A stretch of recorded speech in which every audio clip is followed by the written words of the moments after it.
O programa Lições Latino-Americanas é uma produção do Instituto de Estudos Latino-Americanos, o IELA, e hoje traz a professora Milay Burgos Matamoros, que é da Universidade Nacional Autônoma do México. Milay esteve em Florianópolis participando do seminário Direito e Democracia, aqui na Universidade Federal, a convite do Núcleo de Estudos e Práticas Emancipatórias, que é do curso de Direito e coordenado pelo professor Antônio Volper. Neste programa, Milay fala sobre a organização política em Cuba. Vamos acompanhar.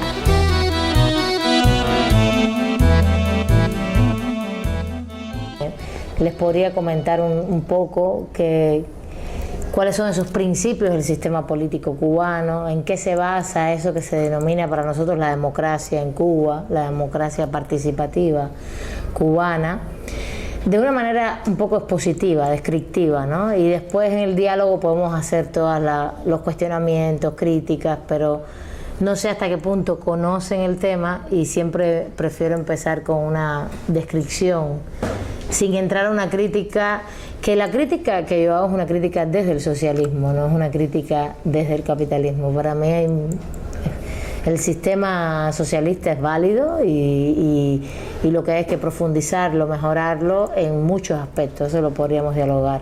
Y es la crítica que hacemos, ¿no? En Cuba puede haber muchas críticas, todos criticamos mucho, pero hay un sector de crítica dentro de la izquierda socialista, ¿no? Que pretende que el socialismo se profundice. ¿Y esto qué significa? Es lo que un poco podríamos, a partir de los principios que existen, del sistema, podríamos decir que querría decir profundizar el socialismo, ¿no? Entonces, para esto regularmente lo que yo comento es cuáles son los principios del sistema político jurídico cubano como principio de organización política jurídica, y siempre empiezo con el decursar histórico del país, ¿no? de la revolución, no de toda la historia de Cuba, sino de la revolución en sí, que yo lo divido como en tres periodos. El primer periodo serían los años 60, yo le llamo la década corta de los años 60 porque es del 59 al 68 aproximadamente, que es el triunfo de la revolución, etcétera. Un segundo periodo que le llamo la década larga de los años 70, y después del año 86 en adelante, aunque han pasado ya cerca de 96-2006, ya 20 y tantos años, hay como periodos internos, ¿no? Es todo un periodo que se puede analizar como más actual, pero hay periodos internos. Evidentemente, los 90 son un periodo importante, como los 90 son el proceso del periodo especial de la crisis económica en Cuba por la caída del campo socialista, de la Unión Soviética y de todo el campo socialista.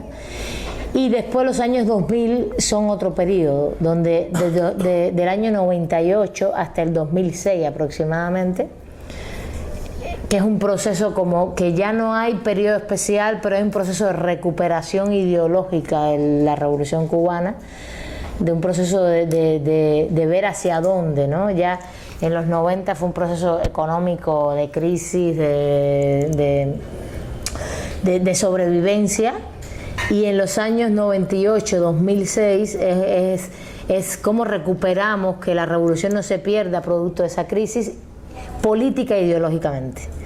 Más bien fue así, si lo ves así en el panorama histórico. A partir del 2006 Fidel se enferma y sale del Estado, y muchas cosas que se hicieron en ese proceso de rescate político e ideológico han sido cambiadas a partir del año 2006-2012. Y hay ahora un proceso de nuevo de reacomodamiento económico y político también en estos momentos.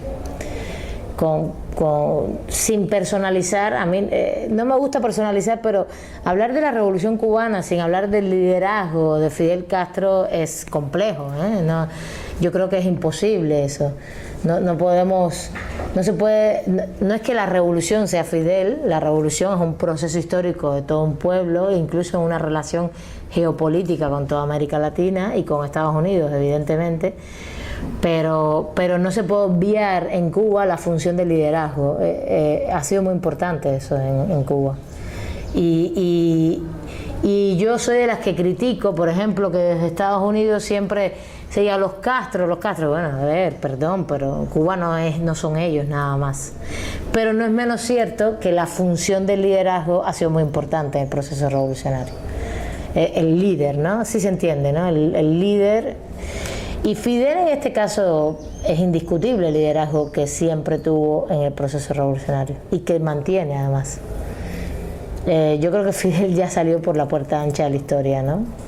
Salió, incluso la historia lo hizo salir por la puerta ancha, porque cuando la gente ya pensaba que se iba a morir siendo presidente de Cuba, etcétera, etcétera, pues se enfermó, se retiró, está en su casa, trabaja mucho. Pero ha habido muchos cambios en los últimos 6 años, algunos cambios que hoy abren la puerta con mucha más profundidad, a lo mejor hacia un cierto capitalismo, ¿no? Que no sabemos para dónde y que nos preocupa también a todos. Y ahí está también esa crítica socialista, ¿no? Hacia dónde vamos, qué queremos. Entonces sería un poco así el panorama histórico del proceso revolucionario, ¿no? Entonces, no obstante, el sistema político, jurídico que tenemos hoy, amén de los cambios que se puedan haber dado, económicos, políticos, etcétera, se instituyó en los años 70, en esta década larga del 68 al 86. Fue el proceso, se hizo todo un proceso de institucionalización del país, como de madurez después de 10 años de revolución, ¿no? De 10 no, ya de 15, ¿no? De 16. En el año 76 se dicta la constitución que tenemos en la actualidad, una constitución, y se prevé todo el sistema institucional, se establece, ¿no? Se prevé, se establece todo el sistema institucional, toda la codificación, los códigos, leyes de procedimiento, todas las instituciones que funcionan. ¿Qué pasó en los 60? Los 60 es el proceso de ruptura revolucionaria, ¿no? El rompimiento, de ruptura con el gobierno anterior, pues evidentemente con la dictadura de Batista, de ruptura de un sistema político jurídico completamente. Todo el mundo se pregunta, ¿en Cuba no hubo derecho desde los años 59 hasta el año 76 que se aprueba la Constitución? Sí hubo derecho, mucho derecho. Había una ley fundamental, la ley fundamental del 59, había cantidad de legislación que se dictaba constantemente, pero sí hubo un rompimiento en el año entre el 59, el 60, 61 con todas las instituciones anteriores liberales. Poco a poco se fueron rompiendo con ellas, ¿no? Incluso con la organización del Estado.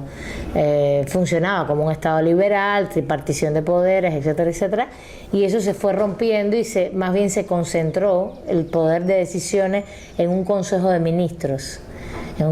Ministros. Y claro, el poder estaba en la población. La gente, ustedes leyeron la primera y la segunda declaración de La Habana.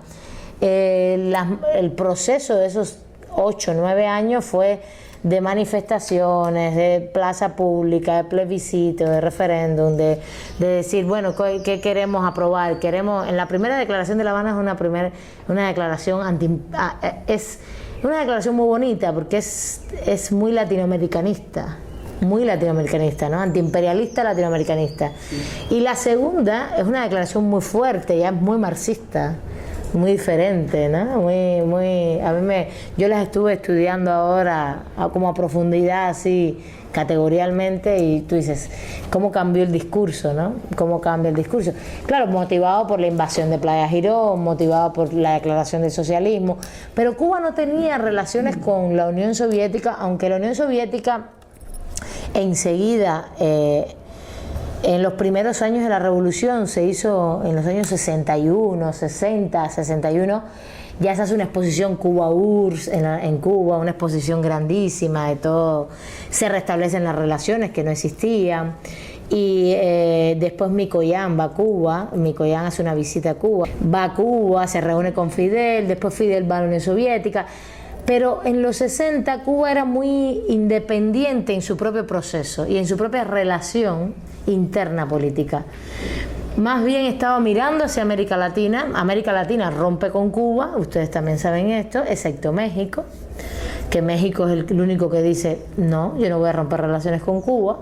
lo cual Cuba agradece eternamente. Pero bueno, México siempre ha sido muy solidario institucionalmente con Cuba y en su política exterior. ¿Y qué hace Cuba? Cuba se empieza a hacer el proceso revolucionario con el pueblo, con la población, ¿no? Se crean todas las organizaciones sociales y de masas. ¿Qué son las organizaciones sociales y de masas? Y esto lo quiero explicar porque es muy importante. Es la forma en la cual Cuba se organiza hoy. Cuba se organiza, ya saben que no se organiza por partidos, no hay pluripartidismo, por suerte. Yo lo digo con toda sinceridad, por suerte. Yo creo que el pluripartidismo no es la opción, ni mucho menos. A mí me parece que más bien el pluripartidismo político hoy está en una fase de fetichización, vamos a decirlo así, total de la política. No ha resuelto ningún problema y lo que hay es una cooptación de élites. Hay élites en los partidos que dominan, mandan. ¿Cómo se organiza Cuba o cómo empezó a organizarse Cuba? Fue a partir del proceso histórico revolucionario de ruptura. Por ejemplo, se crearon los comités de defensa de la revolución. ¿Qué cosa es esto? Esto es una organización barrial, del barrio. El barrio, ¿se entiende, no? Del barrio. Nosotros vivimos en esta cuadra, todos nosotros, y muchos más, y aquí hay un comité de defensa de la revolución, con un presidente, un vicepresidente, sí, tiene toda una estructura que se elige, etcétera. Pero, ¿quiénes somos miembros? Todos los que voluntariamente, a partir de los 14 años, queremos ser miembros. De los 14 años queremos ser miembros. No es ni la edad legal para nada, es una edad que tiene que ver con las organizaciones de masas, no es una edad legal. La edad legal en Cuba es 16, 18, como en todo el mundo, ¿no? Más o menos, 16 penal, 18 civil, para casarte, para votar, por ejemplo. Y 14, a los 14 años yo quiero ser miembro del CDR, yo integro el CDR, se paga una cuota mínima, 20 centavos de pesos cubanos, ¿no? Entonces, a la vez se creó la Federación de Mujeres Cubanas. Las mujeres se organizaron y se creó la Federación de Mujeres Cubanas. Entonces, es lo mismo. A los 14 años, si yo como mujer quiero ser parte, formo parte. ¿Ok? Todo eso se creó en los 60. ¿Qué función tiene el Comité de Defensa de la Revolución? Las mujeres, evidentemente, era organizarse, salir adelante como sector, como género. Cuba es un país machista, como todos los países de América Latina, ¿no? Es un país machista y la Federación de Mujeres Cubanas siempre ha tenido un papel muy interesante en el proceso de que las mujeres salgan adelante, trabajen sus libertades, sus derechos, etc. Los CDR, ¿qué función tenían? Tenían una función de defensa. ¿Por qué? Por las agresiones de Estados Unidos, por las agresiones de la contrarrevolución. Recuerden que en Cuba, en los 60, Cuba ha recibido no sé cuántos atentados. Lo dice Chomsky, no lo digo yo siempre digo, yo no lo digo, lo dice Chomsky. Noam Chomsky dice que el país que ha recibido más atentados en la historia de la humanidad desde el punto de vista terrorista es Cuba, que ha recibido por parte de Estados Unidos, ¿no? Entonces lo dice él, ¿no? Él lo tiene documentado así, dice. ¿Por qué? Porque en Cuba quemaban cañaverales, los quemaban, tiraban plagas, ¿no? Todavía hoy de vez en cuando aparece una cosa y tú dices, ¿esto de dónde salió? ¿Por qué? ¿No? El dengue, en Cuba no había dengue. El dengue se introdujo en Cuba por Estados Unidos. Plagas, enfermedades, hubo una fiebre porcina en Cuba que acabó con toda la producción del puerco, ¿no? Que es la carne fundamental que se come en Cuba, porque es la producción realmente de alimentaria. Acabaron así, pero eso fue constante en los años 60. Hubo una muy fuerte que era quemaron una tienda, tipo un shopping, ¿no? Bueno, no como las de ahora, pero tipo un shopping, como le dicen ustedes acá. La quemaron y adentro había un círculo infantil. Una creche. Entonces, ahí al final, por la gestión de las propias gentes, murió solo una persona, 2 personas murieron, pero horrible, ¿no? Quemarte una tienda en pleno día, una bomba. Eso ocurría mucho en los años 60, por eso surgen los CDR.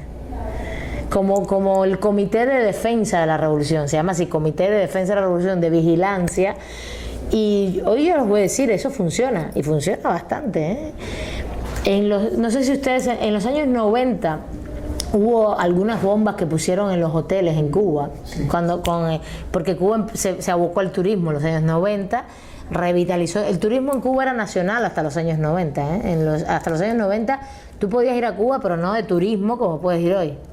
Y en los años 90 todo eso se cambió por la crisis y se hizo turismo internacional y había mucho turismo y hicieron como varios atentados. Yo recuerdo en mi casa, mi familia vive en una localidad que es muy céntrica, se oyeron las bombas, se oyeron las bombas.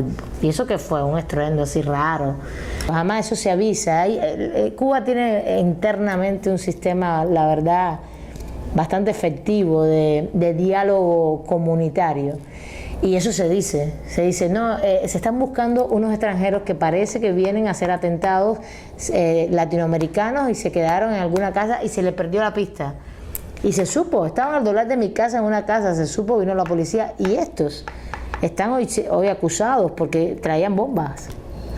Para que vean que eso funciona, no crean que los CDR son No, funciona bastante. Todavía funciona. Claro, tiene que refundarse mucho más, tiene que ser más, yo diría, participativo en otras cosas, pero esa es su función y todavía eso funciona.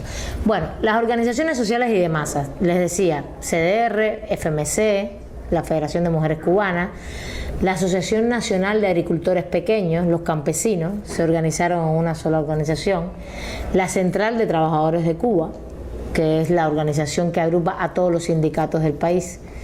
Los sindicatos están divididos por sectores, ¿no?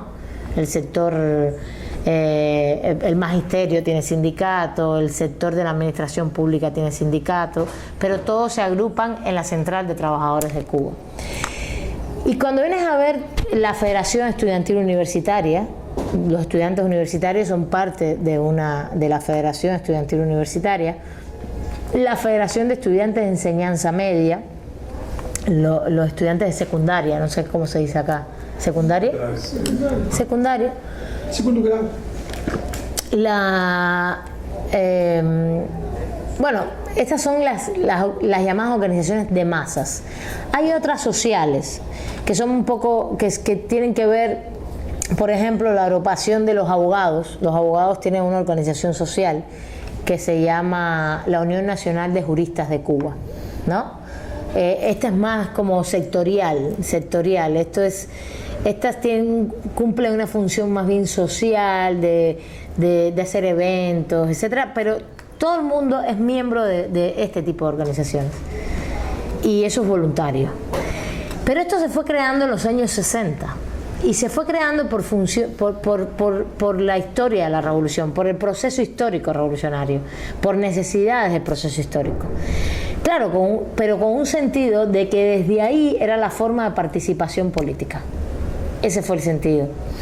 O ese fue el sentido que se le fue dando. Yo no diría que se pensó desde un inicio así. Yo diría que el proceso histórico te llevó a irte organizando por sectores y en un momento determinado esa es la forma hoy de organización política. Entonces, el sistema político cubano, tú participas mediante estas organizaciones. No participas, no por partidos políticos. Claro, el Partido Comunista existe y por Constitución se plantea que es la fuerza dirigente rectora de la sociedad.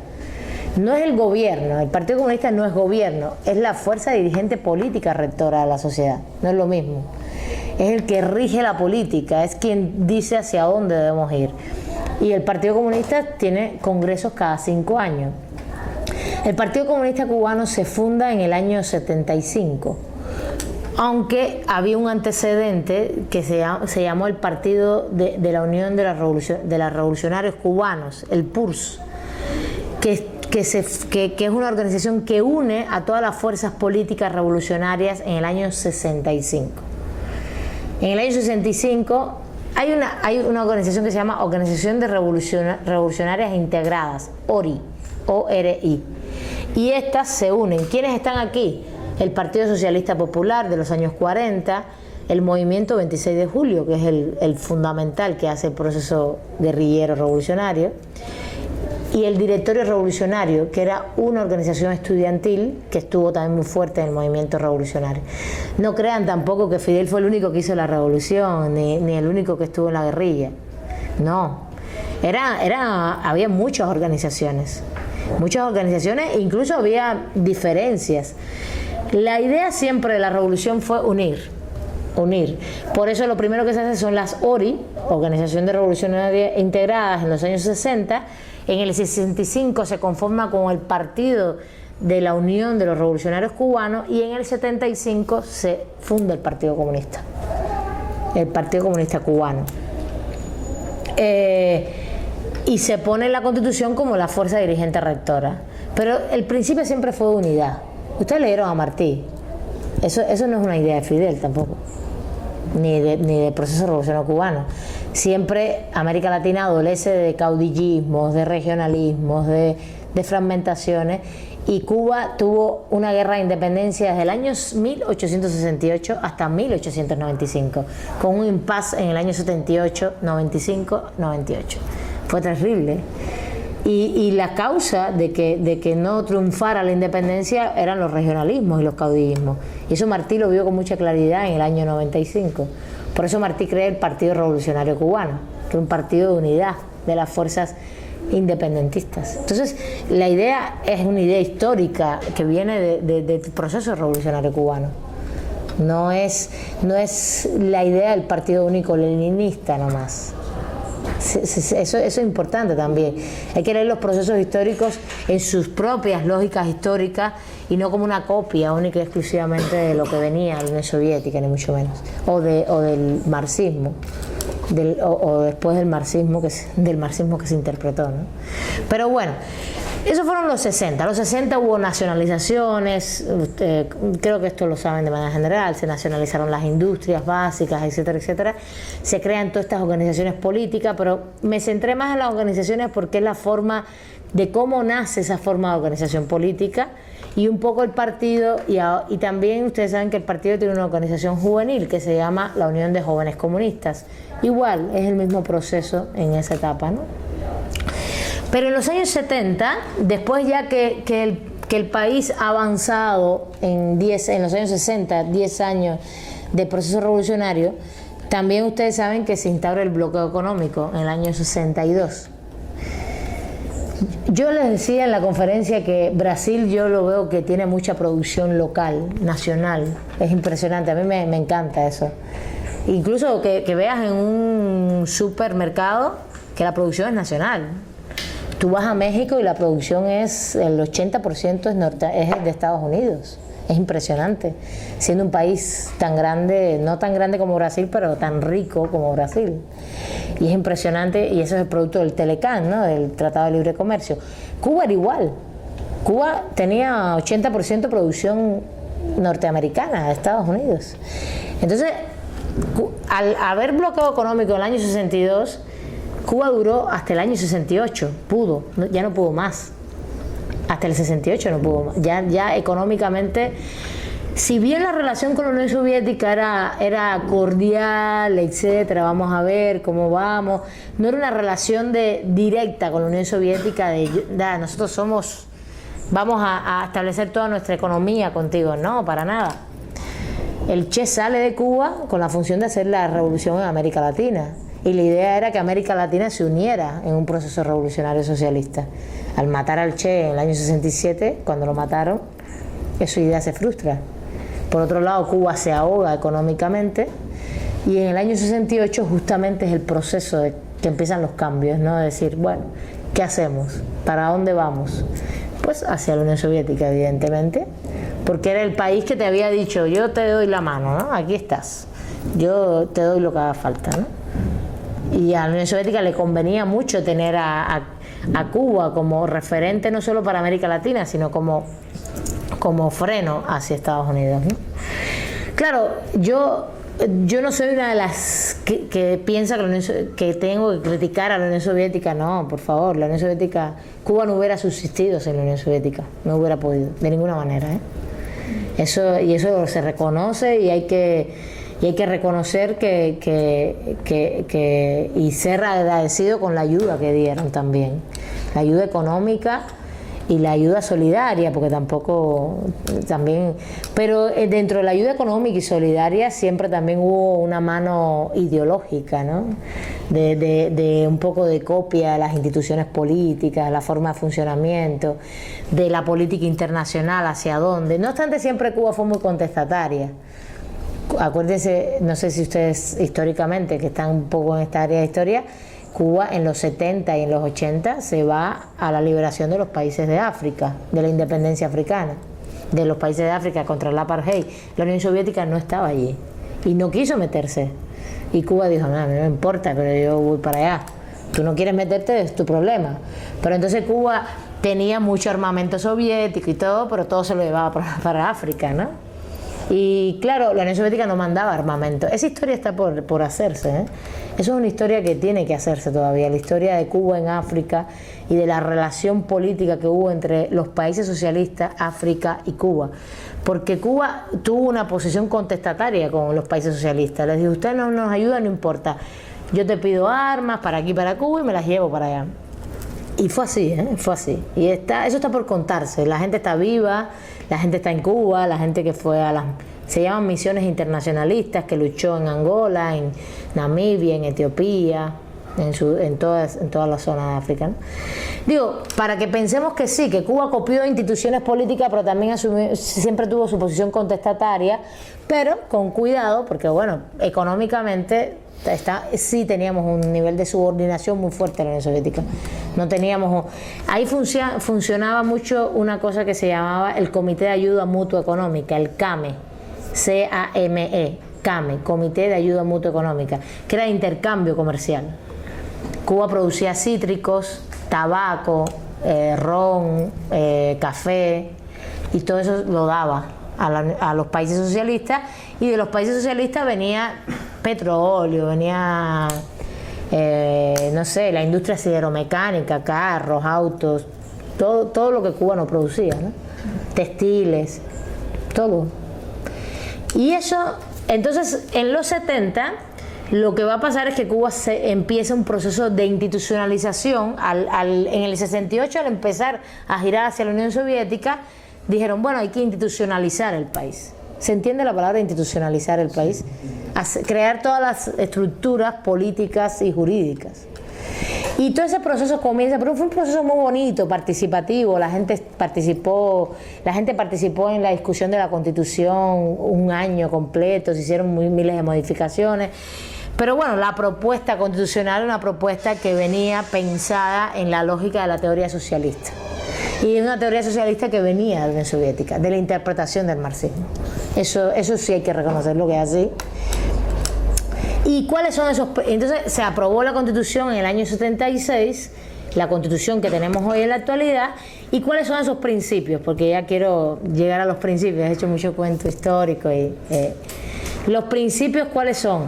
Bueno, el principio de la democracia socialista, ¿no?